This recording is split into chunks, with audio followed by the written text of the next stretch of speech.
regardez Congo Web Télévision, magazine Excellence, c'est l'heure. Mesdames, Messieurs, l'actualité nous oblige à organiser ce débat au sein du magazine Excellence. Le chef d'État constatait qu'il avait la bonne volonté de pouvoir faire les choses pour lesquelles il avait été élu. Parce que quand on est élu, c'est un contrat avec le peuple. Les Congolais n'arrivent pas à prendre les décisions sur sa destinée. Nous marchons dans les pas de Chebeya, de Lumumba, de Mouzé Kabila, de Tshisekedi. Vous le savez, mesdames et messieurs, le processus électoral en République démocratique du Congo. N'importe quel candidat qui sera présenté par l'opposition et n'importe quel président, n'importe quel animateur qui sera à la CENI va battre Félix Tshisekedi. Je vais vous dire quelque chose de très important et là, soyez attentifs. Vous regardez Excellence, votre magazine sur Congo Télévision. Tout le plaisir est pour nous de vous les présenter. Vous le savez, mesdames, messieurs, développement à la base de 145 territoires. La Force du Progrès et l'action Fachi plaide pour l'amélioration de l'interconnectivité de 26 provinces par voie aérienne. Ceci a fait l'objet d'une conférence de presse le 5 mars par le coordonnateur de l'action Fachi. Action Fachi qui est une cellule de communication de la Force du Progrès dont le coordonnateur se trouve être M. Patrick Onoya. Mais aussi fallait-il signaler qu'il y a eu caravane motorisée ce mardi 15 si vous voulez, mardi 15 mars 2022. Et pour ça, nous recevons sur ces plateaux le coordonnateur de l'action Fachi, M. Patrick Onoya. Encore une fois, nous avons le plaisir de vous recevoir sur notre plateau. Merci mon frère Jean-Paul. Voilà, nous venons de parcourir en tout cas ce petit document qui reprend les priorités de le programme de développement à la base, 55 territoires, mais on ne trouve pas l'amélioration de l'interconnectivité de 26 provinces. Dites-nous comment vous comptez le faire gober aux décideurs. Merci beaucoup. Au fait, d'abord, comme vous l'avez dit, je coordonne la cellule de communication à Action Fachi 2023, qui est une cellule de communication de la Force du Progrès de l'UDPS. Exactement. Pourquoi d'abord nous avons pris cette initiative? Action Fachi 2023, tel que ça s'énonce, c'est-à-dire que c'est une structure de communication à vision électoraliste. Nous avons compris que le chef de l'État compte beaucoup sur le projet de développement à la base de 145 territoires. Je rappelle que vous avez été à la base de la traduction de 25 actions clés du chef de l'État dans 4 langues. 5 d'ailleurs. Dans 5 langues nationales. Ajouter le TT là. Oui. Ajouter le TT là, naturellement, oui. Pour le Sankourou. Oui. Exactement. C'est ça la vision de Action Fachi. C'est parler de ce que fait le chef de l'État en prévision des élections de 2023. Alors ce que nous constatons, c'est que le projet pour lequel le gouvernement a fait la promotion est bon, mais nous pensons qu'il y a lieu d'apporter un certain complément. C'est que lorsque vous voyez les éléments phares de ce projet, on parle des routes de desserte agricole, ça c'est une bonne chose. Les routes de desserte agricole, ça signifie des territoires vers les chefs-lieux. Oui. On s'est posé la question, lorsque on crée... Et ce qui n'est pas mauvais, hein. C'est une très bonne chose. Oui. Une très bonne chose. Seulement, la limite ne devrait pas être simplement le chef-lieu. Mais nous avons compris une chose. L'enveloppe mise en place, qui est de 1,6 milliard plus ou moins, si vous divisez par 145, vous avez une moyenne de 10 millions par territoire. Nous comprenons que c'est comme à la maison... la maman prépare avec ce que le papa a laissé. Elle peut ajouter un peu. Nous disons 10 millions par territoire. Nous comprenons pourquoi le gouvernement n'a pas tenu compte des routes telles que les nationales, ainsi de suite, parce que naturellement ça coûterait beaucoup plus cher. Mais il n'en demeure pas moins que le besoin de cette interconnectivité existe. Voilà pourquoi nous disons, face à cette urgence d'interconnectivité entre les provinces, pour effectivement booster le développement, nous proposons la voie aérienne. Nous savons que les routes, c'est important. Mais face à l'urgence et face à la modicité des sommes mises à disposition, eh bien, boostons au moins la voie aérienne pour désenclaver. Je donne à chaque fois l'exemple de Cabinda. Vous êtes en train de nous dire que les voies terrestres ne sont pas une panacée pour ce programme. En tout cas, nous faisons une lecture du programme qui a été publié, n'est-ce pas? Le programme qui a été publié, les routes interprovinciales, puisque ce sont les routes qui nous aident à ramener les desserts agricoles dans les villes, dans les chefs-lieux. Exact. Les chefs-lieux, c'est une chose, mais on a les grands centres de consommation, n'est-ce pas? C'est comme lorsque l'on produit au Bandundu. On sait que dans le Bandundu, lorsque l'on produit, ce n'est pas nécessairement pour que ce soit consommé à Kikwit, mais c'est beaucoup plus pour que ce soit consommé à Kinshasa. Oui. Donc on a 3 ou 4 grands centres de consommation à travers le pays. La question, c'est comment cela arrive. Normalement, il faut les routes, il faut les voies terrestres et le chemin de fer. Mais à défaut de cela, nous proposons la voie aérienne. Au minimum, c'est un minimum qui serait un budget d'urgence que nous proposons qui soit considéré comme un avenant au contrat. Je le dis ainsi, considérant que c'est un contrat social, qui peuvent ajouter un petit budget pour les pistes d'atterrissage. Pourquoi nous le disons? Dans le mémo, nous développons un concept. La migration de l'état providentiel en état incitateur. Qu'est-ce que cela veut dire? C'est-à-dire, l'état providentiel, c'est celui qui peut tout et qui fait tout. L'État se charge de tout. Tout État responsable voudrait être un État providentiel. Mais, on doit être réaliste. Eh bien, si la RDC était un État providentiel, elle n'aurait pas mis 1 600 000 qui revient à 10 millions par territoire. Elle aurait mis un minimum de 20 milliards. D'ailleurs, un minimum même de 26 milliards, ça signifie à raison d'1 milliard par province. Vous voyez? Ouais. Mais, avons-nous cet argent? Non. Si nous n'avons pas cet argent, alors il faut réfléchir autrement. Réfléchir autrement, c'est ça que nous appelons l'état incitateur. Ça signifie, avec le peu d'argent que j'ai, je mets en place un cadre qui permet à ce qu'il puisse y avoir le minimum possible pour que plusieurs autres investisseurs trouvent un terrain pour m'épauler. C'est à ce niveau que les pistes d'atterrissage deviennent intéressantes. Je donne un exemple que je donne parce que c'est un exemple mais clé. comment le gouvernement va y parvenir, étant donné que déjà c'est budgétisé et puis... Nous proposons à ce que ce soit un avenant. Nous savons qu'un avenant, tout projet, s'il existe les avenants au contrat, c'est parce qu'on sait que aucun projet ne peut être parfait. N'est-ce pas? Il est perfectible. Oui, c'est ça. Alors, un avenant, c'est un maximum de 20%. Et si nous prenons 1 milliard 600, 20%, ça signifie que on a encore une marge de plus ou moins 400 millions de dollars. N'est-ce pas? Ou 300 millions à tout casser, qui peut être admissible comme dépassement, n'est-ce pas, au programme. Nous sommes une structure avant-gardiste. Nous n'attendons pas que ce soit exécuté. Nous faisons des observations maintenant. Nous disons qu'en tant qu'État incitateur, par cette action de 145 territoires, le gouvernement doit donner un coup de pouce aux gouverneurs de province. Je prends un exemple. L'exemple que je trouve le plus criant, c'est celui de la Lomami.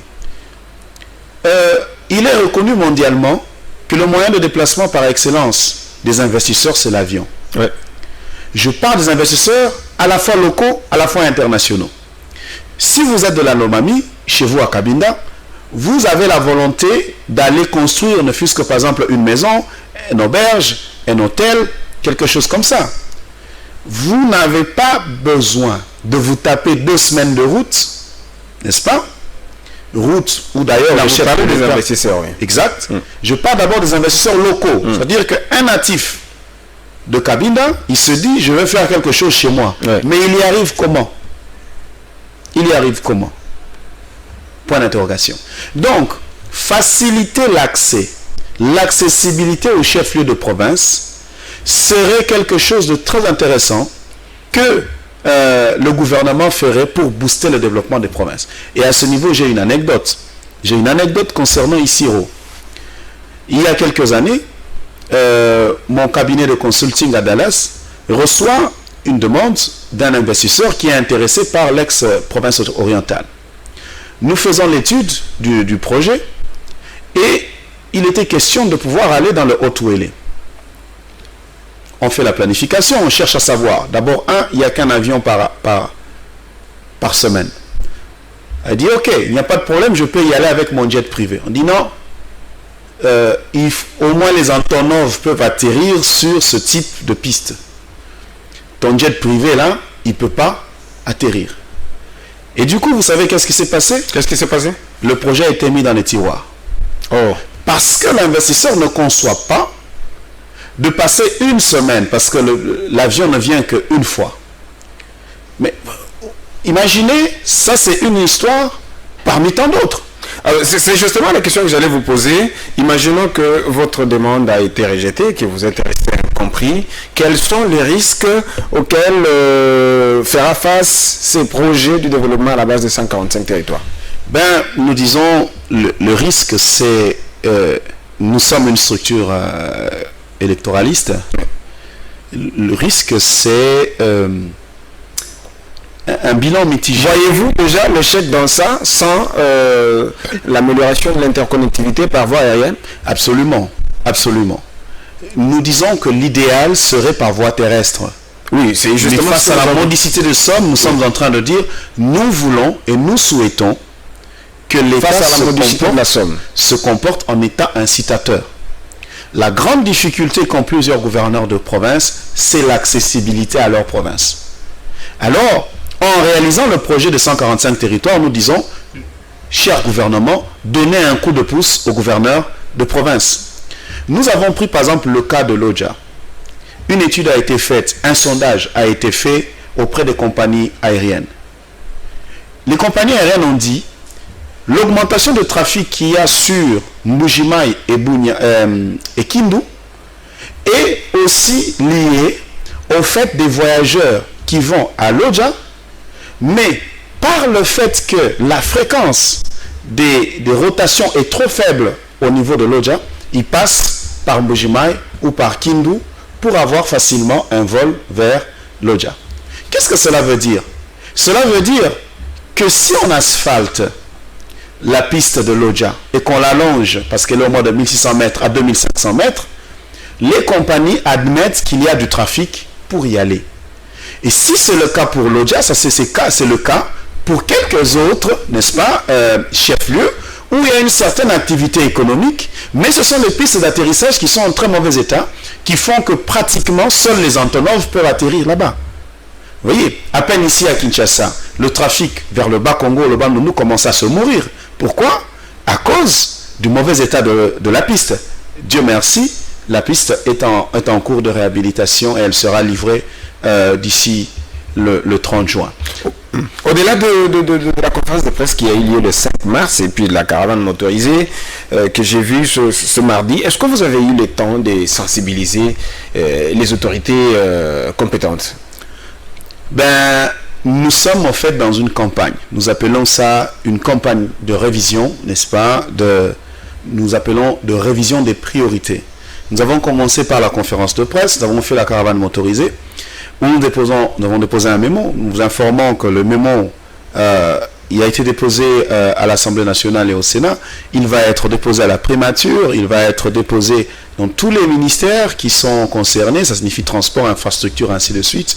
Et puis nous allons continuer, nous allons faire le face-à-face, rencontrer ces différentes autorités pour défendre notre thèse, parce que ce que nous voulons, nous, c'est la réussite, n'est-ce pas, du programme au finish du chef de l'État, afin qu'en 2023, nous puissions avoir un bilan à présenter, parce que nous nous engageons déjà dans la défense du bilan du chef de l'État. On pouvait lire sur la banderole, hier, lors de la caravane motorisée, le mardi bien entendu, 15 mars, les routes, oui, mais l'interconnectivité, par voie aérienne, si vous voulez, une priorité des priorités. En quoi cela est une priorité pour que les téléspectateurs qui vous regardent comprennent bien le bien. Exactement, c'est de ça que nous sommes en train... C'est vraiment là, en fait, le message clé. C'est de dire, nous comprenons que le gouvernement, déjà en disponibilisant 1,6 milliard, il a déjà fourni beaucoup d'efforts. Disons, dans le contexte de l'État incitateur, que l'État mettent en place ces pistes d'aéroport, ça signifie qu'il arrive à les réhabiliter ou à les construire pour les cas comme de Cabinda où il n'y a rien, afin de pouvoir permettre à ce que les gouverneurs de province mettent la main à la pâte. Sans connectivité, on ne peut pas espérer un développement. Et ça, c'est prouvé. Voilà pourquoi l'un des facteurs clés du développement, c'est quoi? C'est le transport. Est-ce que vous avez eu à repérer les pistes des solutions à problème qu'il faut réhabiliter, les pistes d'atterrissage? Absolument, ça c'est un travail qui a été effectué avec la Régie des voies aériennes, où l'on note pratiquement sur les 26 provinces, il n'y a que 6 à 7 pistes d'atterrissage qui sont conformes aux normes de l'Organisation pour l'aviation civile internationale.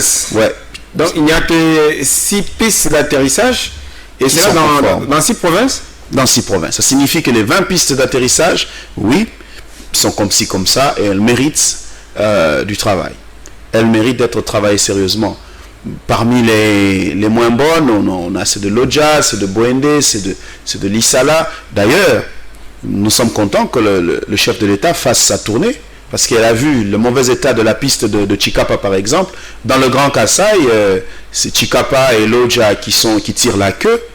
Et dans le Grand Équateur où le chef de l'État va aller, on peut citer au moins juste la piste de Mbandaka et de Badolite, qui sont dans un certain état acceptable. À Lissala, à Boende, à Bumba, c'est désagréable. La proposition, elle est là, elle est réelle et on vous entend parler. Est-ce que vous l'avez budgétisée? Absolument. Absolument. Nous sommes à environ 300 millions de dollars pour les 20 pistes de province. Au moins 300 millions de dollars. C'est comme ça que nous pensons que 300 millions de dollars en tant qu'avenant, pour un budget de 1,6 milliard, en restant dans les 20%, nous pensons que nous restons en tout cas dans les normes acceptables en matière de gestion de projet. Au cours de la conférence de presse le 5 mars, vous aviez formulé 4 recommandations au gouvernement. Peut-on en savoir plus? Exactement. Nous avons formulé effectivement des recommandations. La première, c'est celle que nous venons de dire, la réhabilitation des pistes des aéroports de chef-lieu de province. Ça, on a dit ça, c'est l'urgence. Mais à un certain niveau, pour les territoires sérieusement enclavés, nous pensons qu'en ce moment-là, les pistes d'aérodrome, cette fois-ci en terre battue, peuvent être développées, parce que pour rappel, d'ailleurs, nous avons montré la carte lors de la conférence de presse, au moins 400 pistes d'atterrissage ont été prévues par le colonisateur belge, et ce, depuis la colonisation. Ceci veut dire que partout en RDC, dans les 145 territoires, et même plus, parce qu'il y en a plus de 400, n'est-ce pas, sont prévus pour les atterrissages. Mais aussi, nous avons aussi fait une recommandation de pouvoir soutenir la compagnie nationale Congo Airways. Vous vous rappellerez que dans la sortie, une des sorties récentes du DG de Congo Airways, il a fait une demande de 10 avions, n'est-ce pas, pour couvrir le réseau domestique. Lorsque on aménage les pistes d'aéroport, ça signifie qu'il y aura naturellement une augmentation de trafic déjà dans le chef-lieu où il y a une certaine activité économique, et c'est plutôt l'état de la piste qui fait que les avions n'arrivent pas. Qui doit couvrir cela? A priori, on doit compter sur la compagnie nationale qui est Congo Airways. Nous avons aussi fait une recommandation sur l'existence d'une subvention qu'on appelle une subvention de désenclavement en faveur de la compagnie nationale qui est la compagnie nationale de gestion des aéroports et de l'espace aérien, qui est la Régie des voies aériennes. Pourquoi nous le disons? Parce que quel que soit le fait que la Régie des voies aériennes est comptée parmi les entreprises commerciales après la réforme du copyright, mais il n'en demeure pas moins que c'est un service public. Pourquoi c'est un service public? Parce que si la Régie des voies aériennes était simplement une entreprise commerciale, elle pouvait donc prendre une décision de fermer là où les aéroports ne sont pas rentables. Or, la Régie des voies aériennes ne peut pas le faire. Mais à partir du moment où elle ne peut pas le faire, c'est que la Régie des voies aériennes, elle traîne des canards boiteux. Des canards boiteux. Des canards boiteux. Absolument. Il y a plusieurs entités. Moi, je vais vous étonner. en vous disant que seuls 3 aéroports, les 3 aéroports internationaux, font 80 à 85% Il s'agit du chiffre d'affaires. Il s'agit de Djili en premier, Luano. deuxième Luano, en troisième on a Goma et il vient Mujimai. L'essentiel du chiffre d'affaires sur 53 aéroports, s'il vous plaît. Ça signifie qu'il y a une dizaine, ça va un peu mieux, mais une trentaine vraiment qui méritent d'être supportés. Alors, imaginez cette situation. Si on arrange les pistes, c'est bien, mais pour que ces aéroports deviennent rentables, ça va demander un certain temps. Et pour son travail citoyen, je dirais, nous avons demandé, autant qu'on demande de soutenir la compagnie nationale d'aviation Congo Airways, nous demandons aussi que la régie des voies aériennes, pour bien faire son travail, soit comment accompagner. Parce que aménager une piste veut dire augmentation de trafic, ça veut dire qu'il faut engager des gens, n'est-ce pas? Il faut prendre en charge tout ça. Or, le retour sur investissement n'est pas immédiat. Il n'est pas immédiat. Alors, c'est quoi la part de la RVE, la régie des voies aériennes dans cette affaire? Eh bien, c'est simplement parce que c'est le gestionnaire des aéroports. Nous avons cité 2 compagnies, Congo Airways, juste parce que pour assurer cette interconnectivité, nous pensons que l'État doit d'abord compter sur la compagnie nationale. Mais on parle de la réhabilitation des aéroports. Il y a une compagnie d'État qui est chargée de gérer les aéroports, c'est la RVA. Si on admet qu'en urgence, en attendant les routes, on doit utiliser les voies aériennes, alors il ne suffit pas de s'intéresser aux infrastructures, il faut aussi s'intéresser à la viabilité de ces entreprises qui vont s'assurer de la bonne marche. Donc nous pensons que nous devons aller, comme on dit,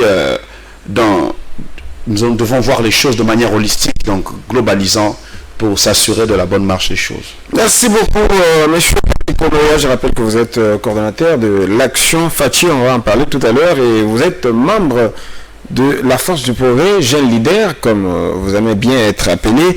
Jusqu'où comptez-vous? Il y avait quand même de la mobilisation importante. Jusqu'où comptez-vous aller avec cette campagne?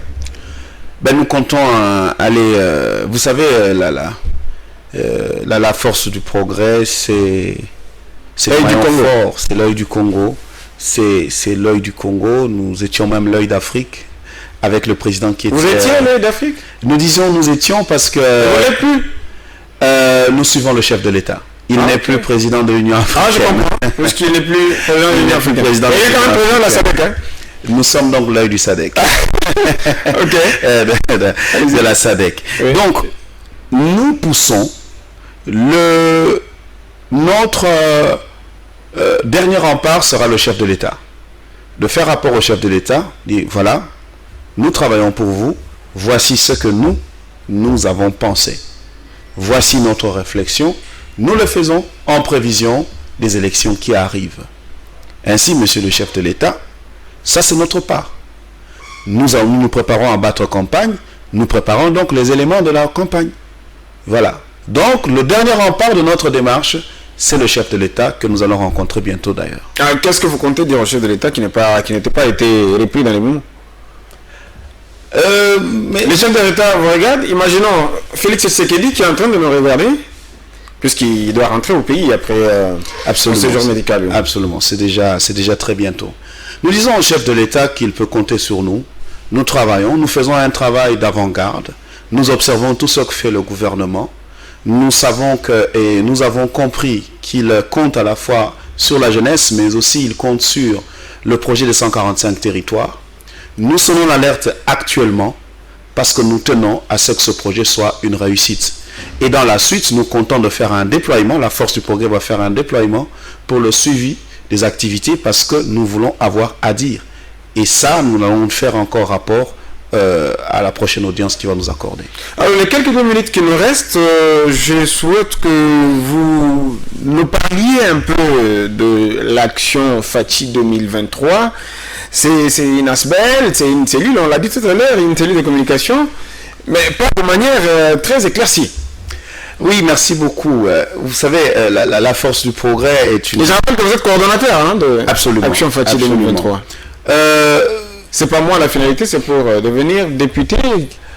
Pourquoi pas? Pourquoi pas? Parce que la majorité parlementaire... Je suis curieux tout simplement, allez-y.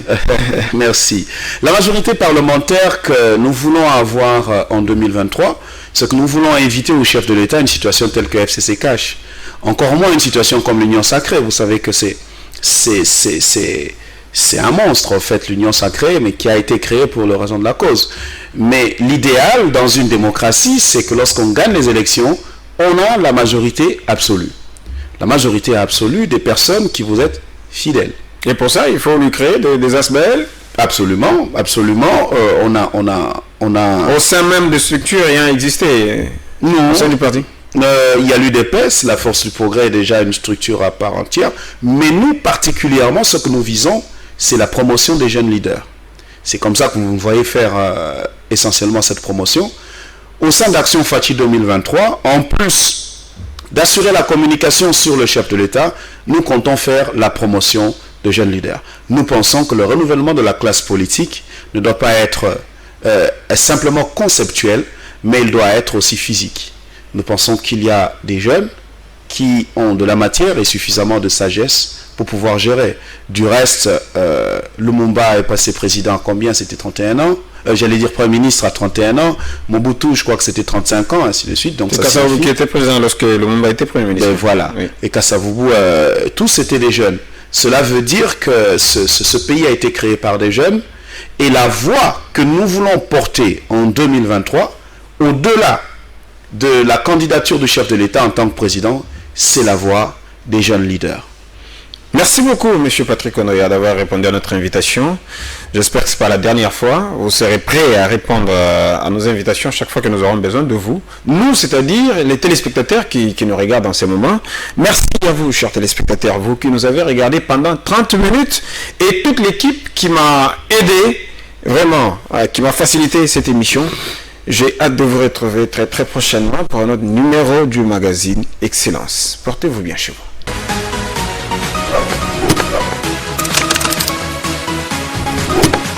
Vous regardez Congo Web Télévision, magazine Excellence, c'est l'heure. Mesdames, Messieurs, l'actualité.